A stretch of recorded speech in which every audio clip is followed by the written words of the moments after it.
I know what you think about fidget spinners, but I really want to highlight the modeling behind it all and not just the thing that you can 3D print it. So as you might have seen in my previous Fusion 360 tutorial that you should see in a card somewhere around there, I think. Otherwise it's down in the description. I really like to do this spline mesh web kind of things. So I wanted to integrate that into a fidget spinner. But of course, I don't have the right bearings and I don't have a resin printer which does that really well. So instead, I'm going to use the BCN Sigma to do some PVA support material with this one.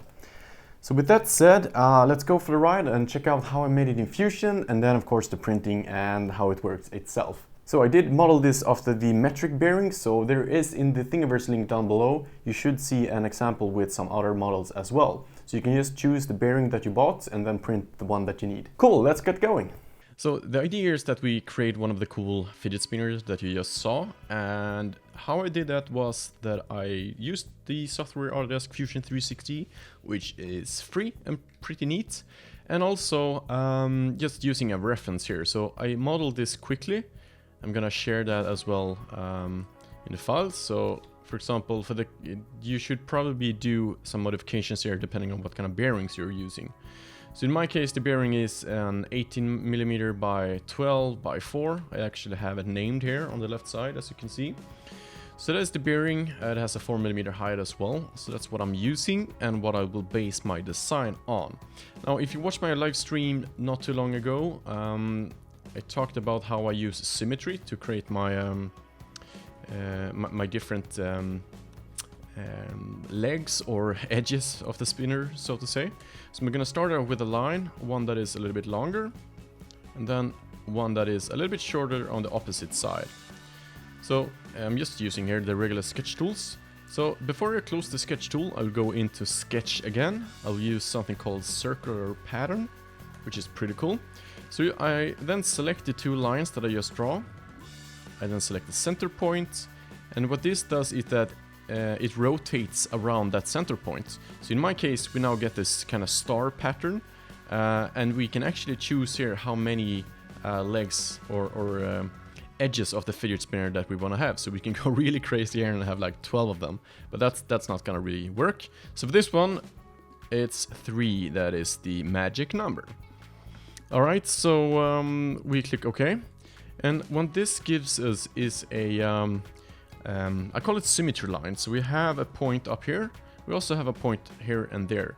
It means that if we model something in here, when we then scale it around, it will fit just exactly like it fit here. It will fit over here and also over here. So that's why I also took in a knot here. So this is what I'm going to use as a weight, just a regular M5 knot. So if you print my model, you should be able to find the M5 knot pretty easy. So I also have this at a certain distance. Remember your your fingers can't reach too much. So you want to have a distance here that is not too long. So I'm at around around 40 millimeters edge to edge, or at least it will be around 40 millimeters over here, which means that it should fit between your index finger and thumb and not hit the inside of your hand. That's also something that you actually have to think a little bit about. Cool, so what I did here was combining my my different tools here. So I'm making a new sketch just to create like a thickness around the bearing. Doesn't have to be that much. It could be, let's see, 18 millimeters, maybe let's say 22 millimeters. That's a good size. So that will then become the thickness around the bearing. And we also want to have a thickness around the bolts. The next tool here I want to use is something called a polygon. I'm going to go with the inscribed polygon. Again, drawing on the bottom plate here. In the center of the nut. And you can see we're drawing here a polygon pattern. So I'm just going to leave it a little bit of margin around it. So when we print it, it's going to be a little bit easier. So if I now hide this bolt here, just hide that, you can see we have a sketch around that. Now with this sketch, I'm also gonna just combine it and add just some thickness here around it. Maybe something like that. And I actually want to create like a little cool pattern here. So this is just part of the like design work, or maybe I shouldn't call it design. I mean, it's me doing it, right? So let's just continue in with that a little bit. Good. Now I want to mirror these lines here. I want to mirror them according to. I need to just make some line to mirror them against. So these ones mirror using that one. So now we have them on this side here as well. So we have them on both sides. I'm actually gonna go ahead and start trimming a little bit around there. Super nice. And also I actually want to have in my center here, I want to have some sort of pattern as well. So I'm gonna draw here on these ones. Let's go with maybe something that looks like that. So I have a little bit of a radius here. The question is, yeah, it does go inside, so we actually have to trim this here. Maybe we can change that so it goes over there instead. And then I want to have a just a line from this one intersecting wherever. There's good. Now before I start trimming down here, it's important that we really start modeling or start doing the cool things. So again, the plan here is to have these cool lines going from this one here, and I actually realized that this doesn't look cool enough. I'm just gonna switch this here. I think that's something that's looking a little bit more. Let's see, can we move those in again?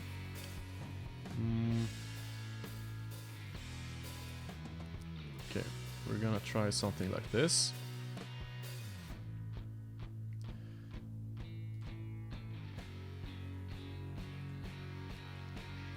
Here we go.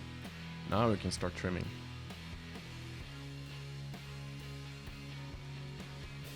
So there we go. What we want to do now is actually start with the centerpiece, because this will become an own volume. So just edit that sketch again.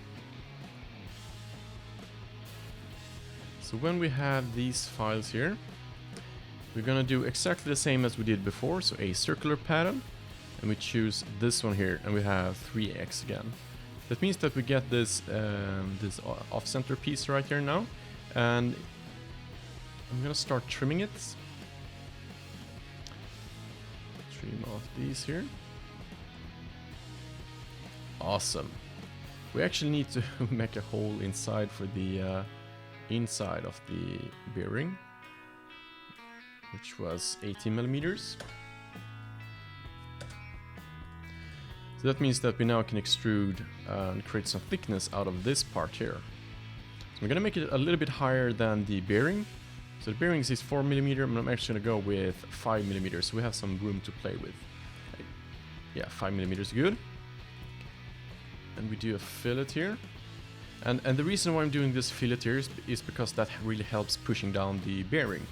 And if we have a good printer, we don't get anything called elephant foot here, where this line here would push in a little bit. But I will print this with a contour, so it kind of keeps the bearing inside. Anyways, with that said, we kind of need to redo this here, this feature. We should actually extrude this one here as well. So if we look now here, we have these two bodies here. Actually, this body here can be removed. That was just a test from earlier. So what we want to do now is connect this side with this side, and that's actually where we're gonna do all the fun stuff.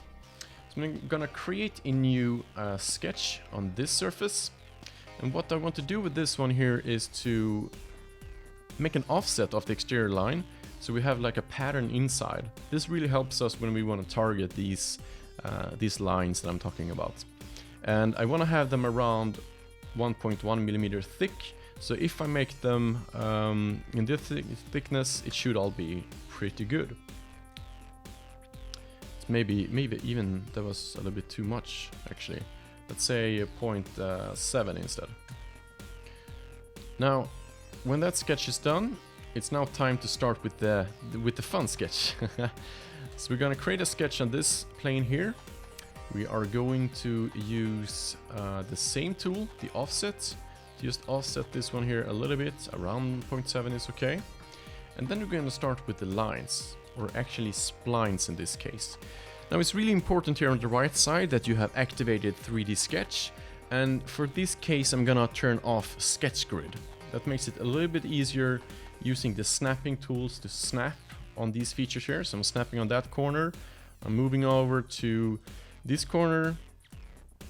And you need to really be careful here with the snapping, because if you don't, suddenly when you start rotating, the point is in just free falling in space.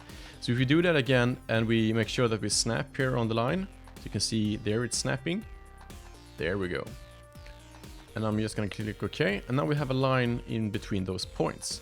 Now the fun thing really starts when we start to editing these control points. They can be a little bit tricky sometimes to select actually, but we're gonna do it.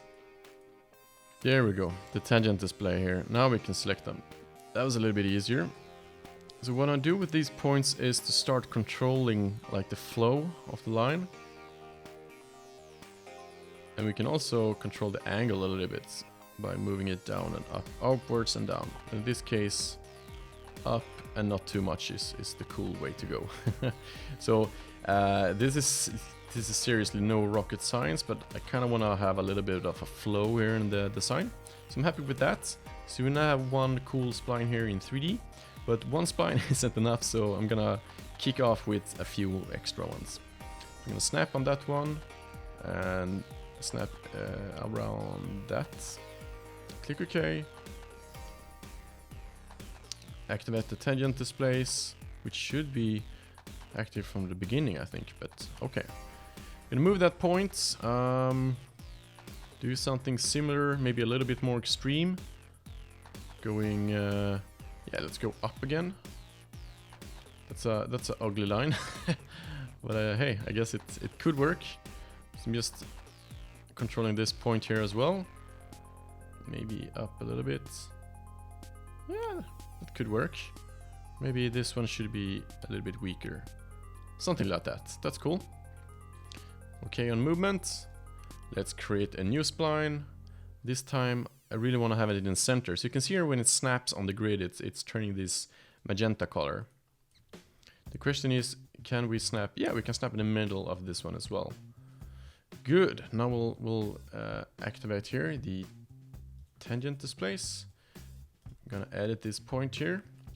I actually want to have one that is like breaking the whole pattern and going opposite direction. I think that would be, could be a little bit cool. And yeah, that's it. Okay, so let's just do a few more here.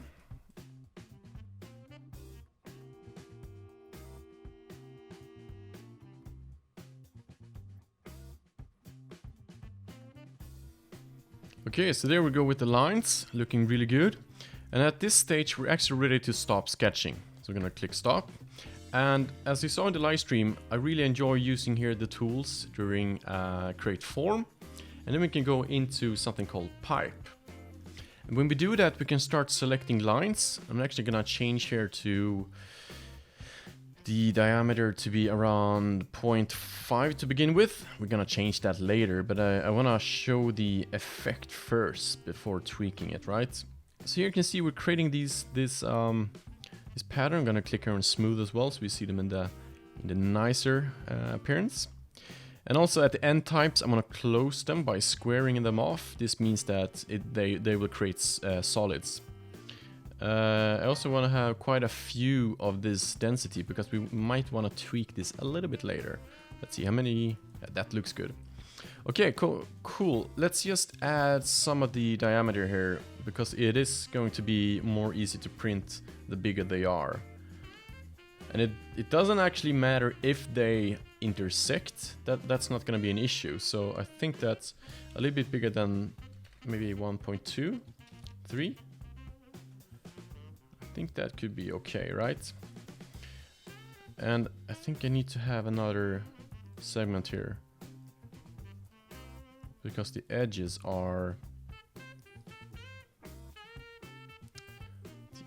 should be a little bit deeper inside, I think. We'll change that in the next step. So when I click OK here, the form will be finished. Oh, sorry, I have to click up here, finish form. Now these are solids, which means that if we want, we could treat them just as any solid and just make like a extrusion through them, for example, just cutting them off. But that's not what we want to do. What we want to do is actually go back here to this feature here.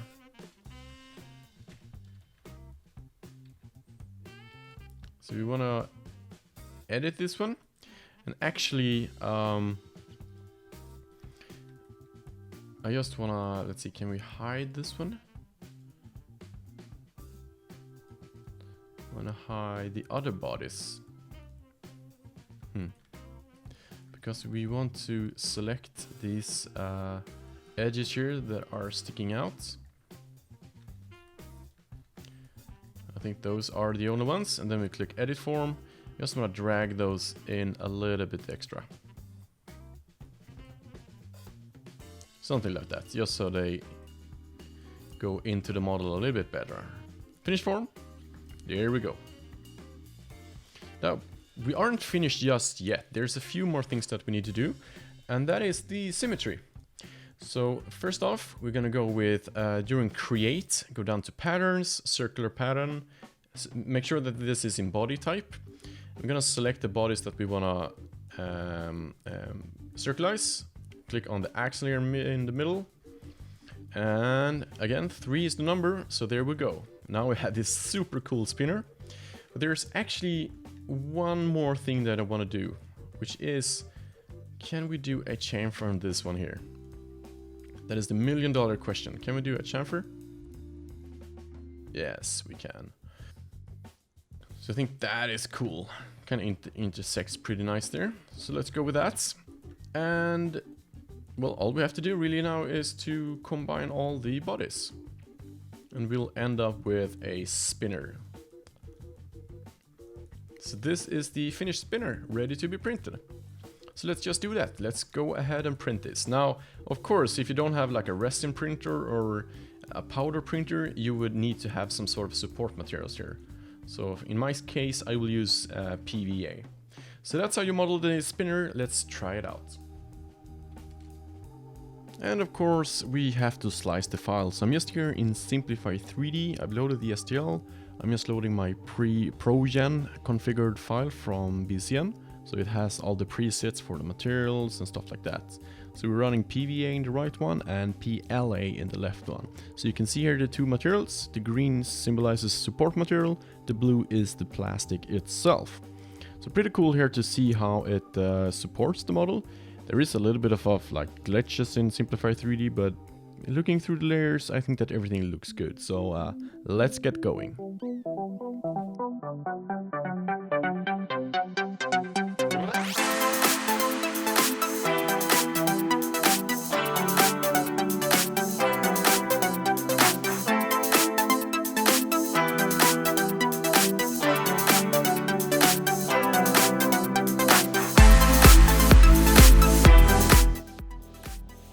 Alright, so we have here the finished print. So the gray is the material and the bright one is the PVA. So the good thing about PVA is that you can soak it in water. So I'm just going to leave this here in this container for a little while.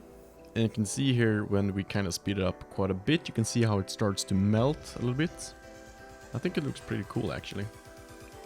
So I'm gonna skip ahead, I just don't want you to see everything. It's gonna take a few hours here. So I'm just gonna, at the closer to the end, I'm gonna start here by just shaking off some of the material. I also use a toothbrush actually to just help it out a little bit.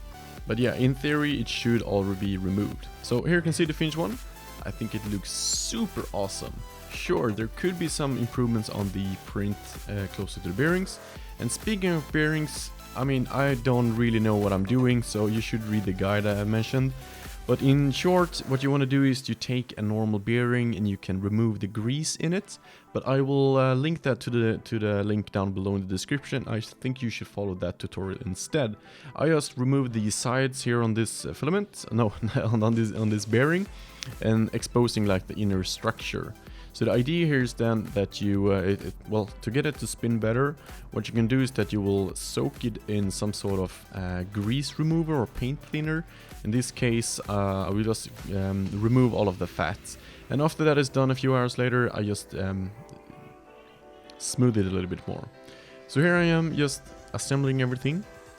The print quality here is super good. It's just pushing down the bearing and the M5 bolts. No, M5 nuts, that's what they're called. Pushing those down, and for the last one here, I actually had to use the tool. So just a quick tip here to grab this one, make sure that the models get in tight and sit really well. So I'm just gonna push the other ones. And then we put in the bearing. So this bearing is the kind of fixed one, and I just printed a little piece to have in the middle, but it wasn't really that successful. So as I said, I will do another one. But hey, it does spin, but it doesn't hold the spin. So that's because of the bearing, not really the design itself. And yeah, about that. So I hope you enjoyed the video. Hope you will make your own spinners. You can find mine in the description. And let me know if you have any questions. See you next time. Bye.